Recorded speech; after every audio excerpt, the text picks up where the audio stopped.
রিপোর্টে যেটা দেখলাম ওনার পেটে ব্যথার কারণ ইমিডিয়েটলি ট্রান্সপ্লান্ট করাতে হবে। আর এটা যত দ্রুত সম্ভব আমার করুন, যার কিডনি আমরা ট্রান্সপ্লান্ট করতে পারবো। ডক্টর আপনি কোনো চিন্তা করবেন না, ওনার আপন ছেলে তো আছে, ওনার আপন ছেলে কিডনি দিবে, এছাড়া কে কিডনি দিবে? মার বয়স হয়ে গিয়েছে, মার কতদিন বাঁচবে? আমি এখনো ইয়াং, আমার এখনো অনেকদিন বাঁচতে হবে। আমি কি মা মৃত্যুর সাথে পাঞ্জা লড়ছে আর তুই তাকে বাঁচানোর জন্য অস্বীকার করছিস? থাক ভাই, তোকে কিডনি দিতে হবে না। ডাক্তার সাহেব, তো অপারেশনের ব্যবস্থা করুন, চলুন। না না দীপ্ত, তুমি কেন কিডনি দিবে? তাছাড়া তোমার মা তোমার সাথে কত অত্যাচার করেছে, তোমাকে নিজে সামান্য একটা কিডনি তো, আমার একটা কিডনি দিয়ে যদি আমার মা পৃথিবীতে বেঁচে থাকতে পারে, এর থেকে খুশির আর কিছু হয় না। আমি কিডনি দেবো আমার মাকে।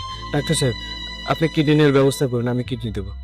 ওকে ফাইন, আপনার যদি কোনো প্রবলেম না থাকে আমাদের কোনো প্রবলেম।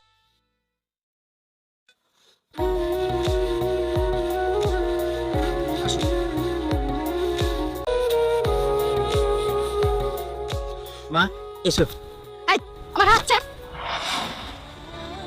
বাবা আমাকে দাও।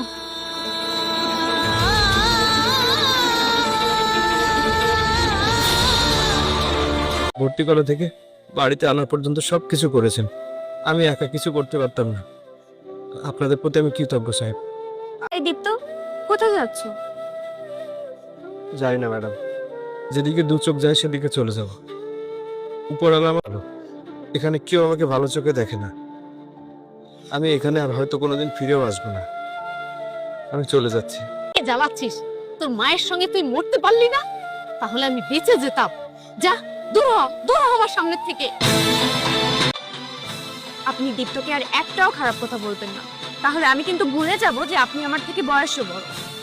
আপনি এই ছেলেটার সাথে ফিরে এসেছেন শুধুমাত্র আপনাকে সৎ ছেলের জন্য, আর এই যে বড় বড় কথা বলছেন না, সেটাও শুধুমাত্র এই দীপ্তর জন্য। ডক্টর যখন বলেছিল আপনার কিডনি প্রয়োজন, তখন আপনার আপন ছেলে না, আপনার এই সৎ ছেলে দীপ্তই আপনাকে কিডনি দিয়েছে। মরে গেলেও ওর কিছু যায় আসে না।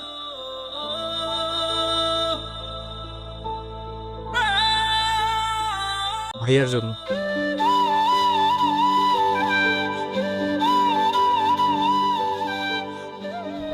বাবা, এবার ধরলে আমি পাপ হবে, আল্লাহ আমাকে ক্ষমা করবে না।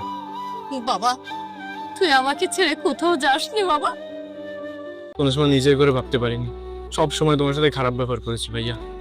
ভাইয়া তুমি যেও না ভাইয়া, তুমি প্লিজ থেকে যাও না।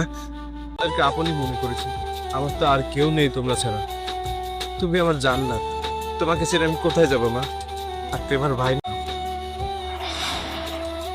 কারণ তুমি কাল থেকে আমার অফিসে বসবে,